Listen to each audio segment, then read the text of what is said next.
This is the mop up for May 29th, 2023. Joining us in Los Angeles is Howie Klein. He is the founder and the treasurer of the Blue America PAC. He also writes the Down with Tyranny blog that everybody should read. Welcome, Howie Klein. Thank you. I'm celebrating today. Memorial Day. Oh, I forgot. I forgot. It's the 40th anniversary of the release of Drunk to Fuck by the Dead Kennedys. Oh, congratulations. Congratulations. It's also Memorial Day. And my father served in the Pacific. And he taught me before he went overseas to fight the Japanese, he didn't hate them. He said, it's amazing how our government can teach someone to hate a group of people. We can learn to hate. My father fought in Europe. He did hate the Germans, but before he went over, he was an FBI agent, and they were rounding up German and Italian spies, and so that's what he was doing. So he already hated them from that. Well, here's what I would like to talk about. Mentally ill leaders, and you know who I mean and who you mean. And we can also talk about Erdogan winning in Turkey. DeSantis sinking in the polls. You write over Down with Tyranny about the age of extinction, that Florida is a failed state. And as we know, terrorists come out of failed states. The debt ceiling has been lifted, we think. The debt ceiling crisis, we think, maybe, if McCarthy can sell it to his radicals, and then the GOP war on schools. But I understand you have breaking news. I do. I have some breaking news, especially if you live in New Jersey. Do you? I have a sister who lives in New Jersey. Close enough. Where in New Jersey? She lives at 1414 Mockingbird Lane, New Brunswick, New Jersey. Her children wait for their school bus at 7 a.m. on the corner of Main and that's horrible. And Lee Street. And their stranger danger code is "I'm a Barbie girl," and they'll get in the van with you. What is our New Jersey is notorious for having corrupt conservative members of Congress, and they have almost all of them are. There's one exception, which is the woman who represents the Trenton area, Bonnie Watson Coleman. But tomorrow, Tuesday, Sue Altman, a Bernie-crat and organizer, is going to announce that she's running for Congress against Keene. Remember Keene? Yes. Keene Jr. So she's gonna take him on, which is great. I mean, there's a chance she can win that district, and if she did, we would have a really good congresswoman. Now, Keene is the nephew of the former governor of New Jersey. The son. He's the son. And would he be a Republican? Oh, he's very Republican. He's a when he talks to Republicans, he's a MAGA or maggot. And when he talks to normal people, he tries to make believe like he's just a mainstream conservative. But he's pretty bad. And it's Tom Keene Jr. As opposed to Senior, which was the governor. I see. And Sue Altman is a Bernie bro and Blue America? Yeah, I think so. That's what I've been told by her peeps, but I haven't spoken to her myself, and I'm in the middle of setting up an appointment. In fact, I had asked if they wanted us to do our first meeting live on the air with you. Yeah. And she was too nervous to do that. Yes, it would have been great, but no, they were nervous. But we'll have her on. Okay. She is an organizer and very progressive, and it'll be great to get to know her a little bit better and eventually bring her on. When you vet a candidate for the Blue America PAC, which you're the founder and treasurer of, what is the first question you ask a candidate these days? What is the first question you ask in 2023 that is different from maybe what you asked 5 years ago? Or is it still the same question? It's still the same question. I want to get started by asking them if there's anything that I need to know about them that is wrong.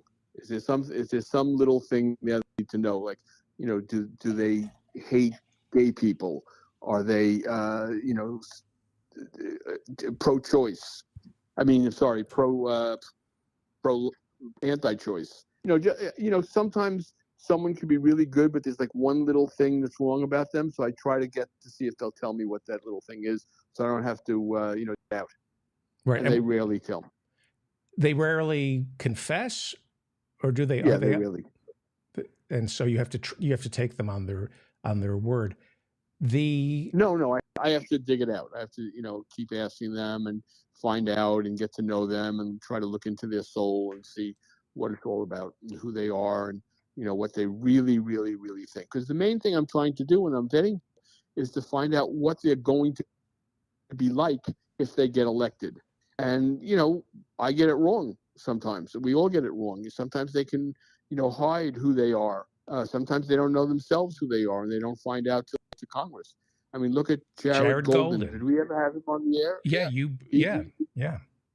So he came across as really great. He also had a great record.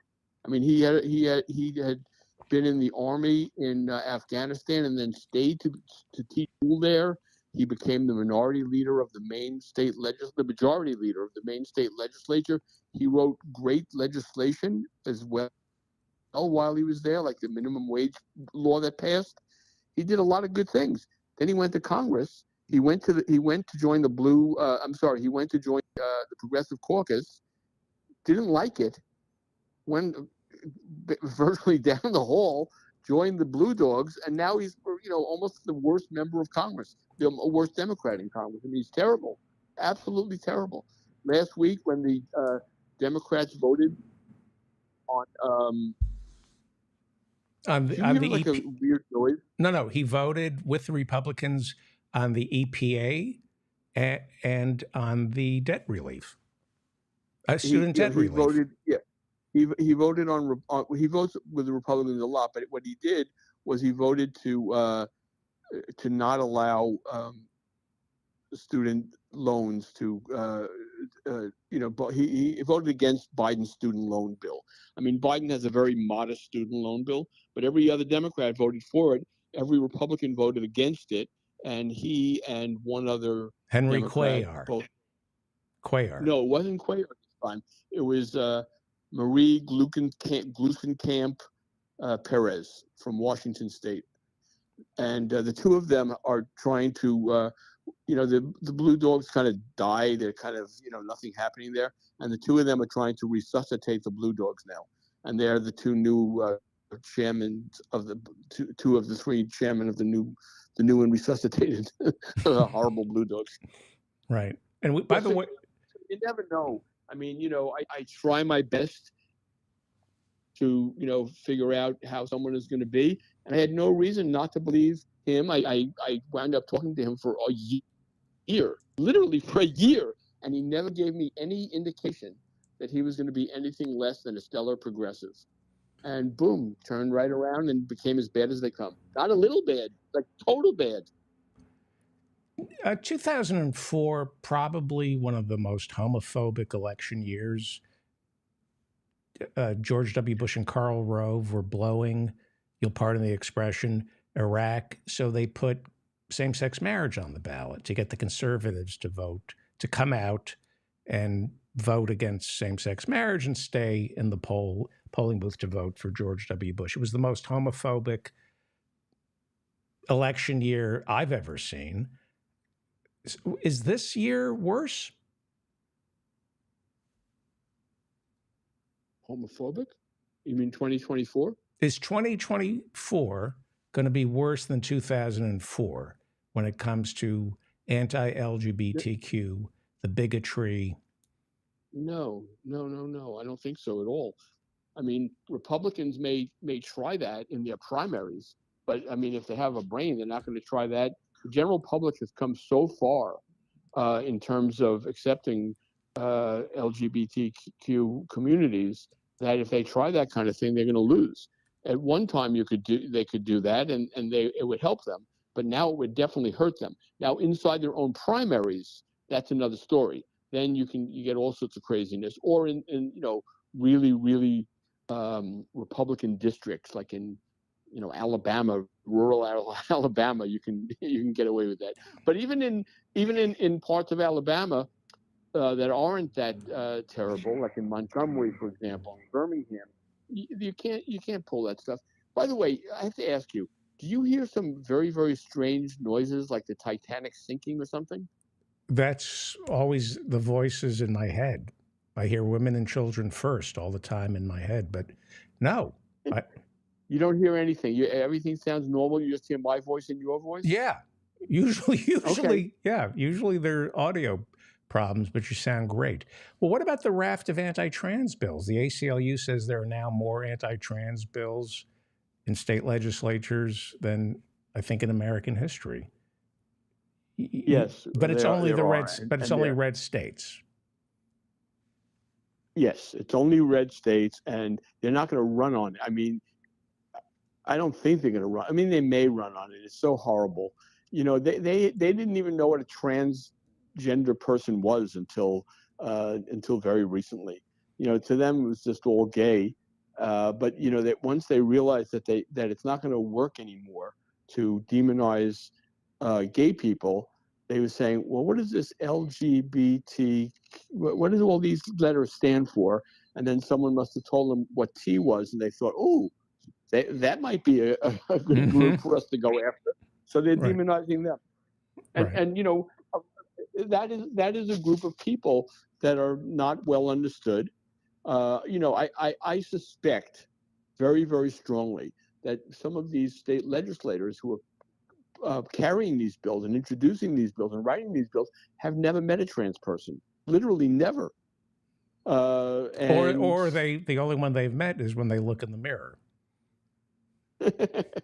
or maybe they're watching RuPaul. I don't know if they are. I suspect they're probably not. Or maybe one of their children was watching RuPaul and they flipped out. Right. But it's a really, really awful thing. It's a part of the bullying mentality, part of the interfering in everybody else's life, which Republicans are really good at. They like to talk about freedom, but all they do is like try to not let other people have any freedom. Their idea of Right. freedom is freedom to interfere with everybody. Right. So let me ask you a personal Ergo, question. Let me ask you a personal question about the Marquis DeSantis, as I call him. yes. Are you secretly rooting for Trump to just mop the floor with him? Are you more frightened of DeSantis, and do you want to see Trump kick his ass, or you don't care? If I have my, are you giving me a wish? Am I getting a wish? You get a wish. My wish is that every Republican cease to exist. How about that? Well, None of them. Zero. There'll be zero Republicans. None. but And no blue doors. Trump is kind of making that happen if the country doesn't cease to exist first. Okay. Has it? But I know what you were asking me. I was just trying to be a little funny, and it's a hard question. They're both extremely dangerous characters. It's like asking someone who is worse, Mussolini or Hitler or Stalin. It's really, really hard when you're getting down to these kind of people to be able to say who's worse. And I really believe that both Trump and DeSantis are as dangerous as a Hitler or a Stalin. I agree. I'm sure you do. But isn't there a little part of you that kind of likes Trump just because he's a cartoon? No. He's a cartoon. No. Do not, nothing. No, well, I like cartoons, but I don't like Trump. Nothing about Trump do I like.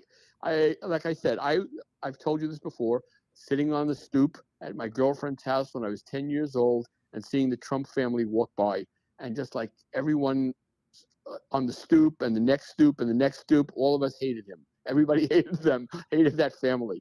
So it goes back a long, long time that I haven't liked that little freak. But So no, I do. There's nothing about me that likes him. Now, if you're asking the question, isn't there something about me that hates DeSantis even more? There's some. Yes, that's true. There could be a moment. There's never going to be a moment when I like Trump. Never. Well, there'll be a moment that I hate DeSantis more. Yeah, there are moments like that. And why is it? They're both detestable characters. But what is it about DeSantis that makes me hate him more than Trump? Aha. Nasally. Did you see that? I mean, I know that the way people speak is a very important thing to you. So is it possible that you hate him more because he's so nasally? I think I hate DeSantis more because he legitimizes the insanity, whereas Trump is just so over the line, it's farce. But DeSantis is methodical and, served in the military as a JAG officer, went to law school, was a governor. He can manipulate the levers of power. I don't think Trump can actually lead an overthrow of our country, because in the end, he can't. I mean, he couldn't then, but he can now. Don't kid yourself. Trump didn't just now he knows the kind of people he's got to hire to do that stuff. I mean, he'll just be sitting in his office eating hamburgers, but and hopefully, getting a stroke. But he'll have people doing all the worst things. But yeah, I know what you mean about DeSantis. He's a real clear and present danger to this country. Is it fair? Let me say, yeah. Although you must have heard that he's telling these fat cat donors that as soon as he wins the primary, he'll pivot to the center. That he doesn't really believe in basically he doesn't believe in anything he's saying. That's what we thought Trump was going to do, though. Well, this guy is telling. I don't believe him, but that's what he's telling his possible donors. He's in trying to convince them to give him money. He's saying, he's going to pivot to the center. He is a failed. Which would be the only way he can win. I mean, you go extreme right to win the primary, and then you try to get, a little bit more mainstream to win the general. But I mean, what is he going to start by doing? Repealing all the laws that he's passed in Florida? Is that still true? I mean, that was what they used to say when Nixon was running, that you run to the right and then towards the middle when you head for the general. But it sure feels like Reagan stayed on the right. George W. Bush stayed on the right. Trump stayed on the right. Do Republicans move to the center anymore? Good question. But I think yes. I think that the extreme crazy stuff that they talk about in their own primary, I don't think they talk about those kind of things in the general. I believe that to be the case. In other words, they can talk about what was he talking about today, DeSantis? He wants to run so he can eliminate leftists or something. Yeah. I think that's the kind of thing he's going to say in the general election. Right. So you write over. But in a way, it's all general election, right? Isn't it general election? I mean, he may be trying to emphasize that he's running in a primary, but isn't every day a general election now? I mean, that's what's really changed. The permanent election cycle. You write over it down with tyranny that DeSantis is desinking in the polls, but you do leave some hope that you write that there is the distinct possibility that God will answer our prayers and Donald Trump will choke on some of the garbage food he eats. That's what you wrote. And if Trump either goes to prison, you write, or chokes on a Big Mac, then is DeSantis next in line? Well, yes, he has the most support outside of Trump. But the question would be, who's going to get all those Trump voters? So that's why he can't really attack Trump. When Trump is attacking him violently, he can't answer in kind, because the only way he's going to win is by getting those Trump voters. So he has to, sort of play it cool when it comes to going after Trump. So But who would those Trump voters go to if not? Are they going to go to Nikki Haley? Are they going to go to Tim Scott? Are they going to go to Mike Pence? No, they hate Mike Pence. Who are they going to go to? Well, I think it would be DeSantis. Or they stay home. Or well, that would be everybody's dream, that for them to stay home or commit suicide. What do you think of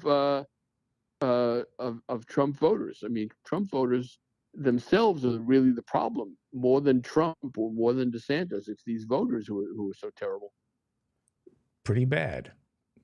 Well, but leadership, as you've taught me, leadership on the Democratic Party, we should be peeling them off, but we don't have leaders who speak like Bernie and talk to these people. The Democrats push them away.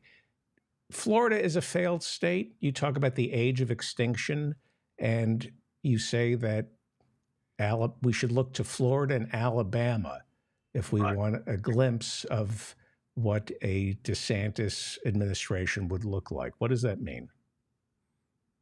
Well, that first of all, I don't want to take credit for Umar Haq's work, and it was him who came up with that idea of age of extinction, which is very different from the age of Aquarius. And in terms of Alabama, what I keep saying is, which has to do with Umar's idea, is the kind of policies that are being put forth by people like DeSantis are going to lead to Florida sinking under the sea, because sea level will rise. Florida, doesn't have mountains, and it's very, very low-lying place. And then DeSantis would have to move to Alabama because there won't be any Florida. So that's not a joke, by the way. No, I'm not joking. I wasn't joking at all. Climate refugees exist. They exist now on a relatively small basis compared to how they're going to exist over the next decade or two, when it's going to be a really, really big deal. Young people seem to be more concerned about this than older people, because they know they're going to be around to have to experience it. Where older people, some will just say, it'll happen after I'm dead. Right. There's going to be a serious question. We saw it in Louisiana after Katrina in 2005, where I think it was the Fourth Ward, where all the African Americans were being flooded out, and when they were shot at when they try to go over the wrong bridges. We already have a climate refugee problem in America. So let's talk about mental illness. Mental ill leaders. Was it Foer? You write about a piece in The Atlantic about whether or not we should be psychoanalyzing. Yeah, I mean, there's long been a question of whether I don't know if the word is fair or not, but if it makes sense to psychoanalyze political leaders from afar. It's called the Goldwater Rule, I believe. Right, but even before the Goldwater Rule, it started with Sigmund Freud, where he said, absolutely not. You cannot do it. You can't analyze people who you don't get on the couch. You just can't do it. And then he did it. He did it with Woodrow Wilson, who he just absolutely hated. And, well, I didn't know that until you talked about this. Go ahead. Why did Freud hate Woodrow Wilson?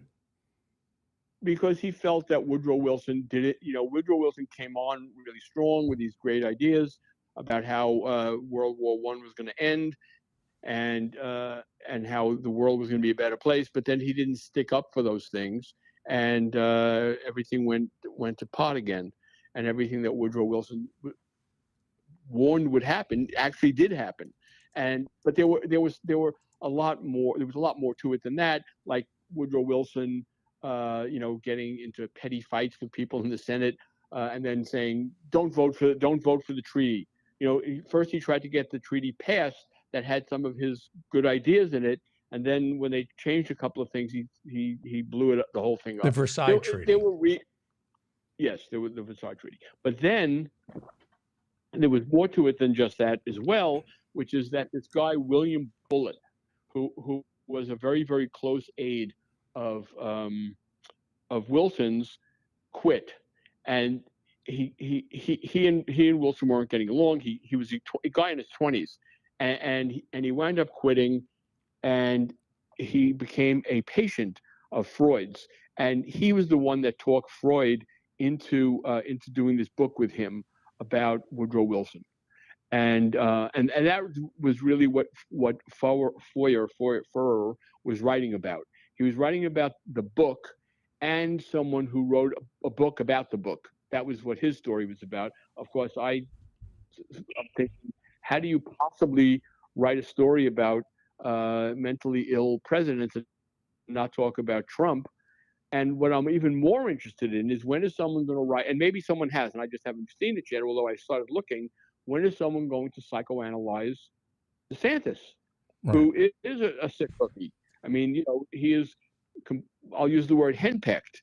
He's totally henpecked by his wife. She runs the show, and, she doesn't have that little nasally voice that he does. Right. Well, Dr. Bandy Lee from Yale wrote a book. Yes. And where she had, I think, 40 psychiatrists look at Trump, and 37. she paid a price for that. I don't think she's teaching at Yale anymore because of that. No, she's not at Yale, although there is a suit that's still pending between her and Yale. And most of that post that you're referring to is about Bandy Lee. So it's a lot of Bandy Lee in there. Right. So, if you want to read the whole thing, you will see, how the very last part of the post is her vindication. Okay. Before you go, and thank you for doing this on Memorial Day and the 40th anniversary of the Dead Kennedys album. What is the album? It's a single, Too Drunk to Fuck. It's been hard to believe it's been 40 years. Is it? I know. Is it worth listening to tonight? Oh, absolutely. It's worth listening to every night. Okay. Okay. The GOP's war on schools. Speaking of Alabama and DeSantis, why do the Republicans hate our public schools so much? We have public schools. Yeah. Well, conservatives, going back all through history, have always felt that it's a big mistake to educate the masses. They would be much happier if the masses were not educated. And although, a lot of them maybe haven't thought of it that way, it's in their DNA. Well, the term liberal arts comes from ancient Rome, where if you were liberated, if you weren't a slave, then they felt you should learn the humanities. So it's built into the DNA of democracy, the Roman Republic. Sorry to interrupt you. No, that's all right. And when you get to, even, Burke, for example, who's the godfather of modern day conservatism, he felt that, the upper classes should be educated, and the working classes should go work at a mill. Right. And, and it's the same. It hasn't changed that much. They don't put it that way, and they don't say that, but they want to defund public education, and they are defunding public education. It's something that they're doing, and whenever they can get away with it, they do it, which is amazing to me, since so many Republicans in Congress who always vote along those lines have gone to state universities, mm-hmm. including McCarthy. I mean, does he not have the brain power to put it together? How he wound up going to college? No, the answer is no, he doesn't. And the other problem I think they have with our public schools is they teach you to share and to be selfless and to be part of a team and think about the community. And that goes counter. You're describing wokeism. Yeah. Which they're going to stamp out. You just described wokeism. hyper individualism is punished in our schools. When you identify somebody who's like Trump or DeSantis, who only thinks about themselves, or is a bully, they are suspended. And the Republicans think that's bad for the country, or at least bad for the bullies. What are you making? What are you making for Memorial Day? You mean cooking? Yeah, what are you cooking? Nothing. I'm not going to eat. Oh, is this a fasting day? Roland is in Maine, and I made a very, very intricate omelet today to eat, and that's all I'm going to have. I had it for lunch. It was like full of vegetables, lots and lots of vegetables, in what I call a baked omelet. Ah. So it was really good, really filling, totally delicious, and I was thinking that would be a good thing to write a recipe for, because it's very, very easy to explain, and it's really easy to make, and really, really good. Fantastic. Well, no dinner for me tonight. Great. I love you, Howie. Thank you for doing this on Memorial Day. And Jason Call was fantastic. We had him on Friday's show. You were missed. And everybody should give to Jason Call by going to callforcongress.com. Is that how we should donate to Jason Call? Yes, exactly. That's the only way to. And he's running as a Green Party candidate for Washington's 2nd congressional district. So right, he's running for Congress against a corrupt corporate Democrat named Rick Larsen. Right. So this portion of the David Feldman Show has been brought to you by Blue America's Jason Call, Green Party candidate, Washington. He's running for Washington's 2nd congressional district. If you live in the United States and you enjoyed any part of this show, go to callforcongress.com and give what you can. Thank you, Howie. Thanks, David. See you next week. Thank you so much. That's Howie Klein from Down with Tyranny. Read him every day over at Down with Tyranny. And go to the Blue America PAC and donate. And this portion of the show, if you enjoyed it, the way to thank all of us is by going to Call for Congress. We had Jason Call Friday night on the show, and he's running as a Green Party candidate for Washington's 2nd congressional district. So please give to Jason Call. Let's send him to Congress. If you enjoyed any portion of this show, please share it with your friends. Please like this. That's the best way to help me, is to like it, to share it. Please comment on this episode. I read all your comments, as you know. This is an audio podcast, and we drop a brand new audio podcast 7 days a week at 9 a.m. here on YouTube. It's audio. People are beginning to listen to audio on YouTube. Kind of surprising. So there's a brand new audio podcast of The David Feldman Show with all my guests. And you can hear it on YouTube, or subscribe to The David Feldman Show as an audio podcast wherever you get your podcasts. Thank you to the mods in the chat room. I'll see you personally at office hours this Friday night at 8 p.m.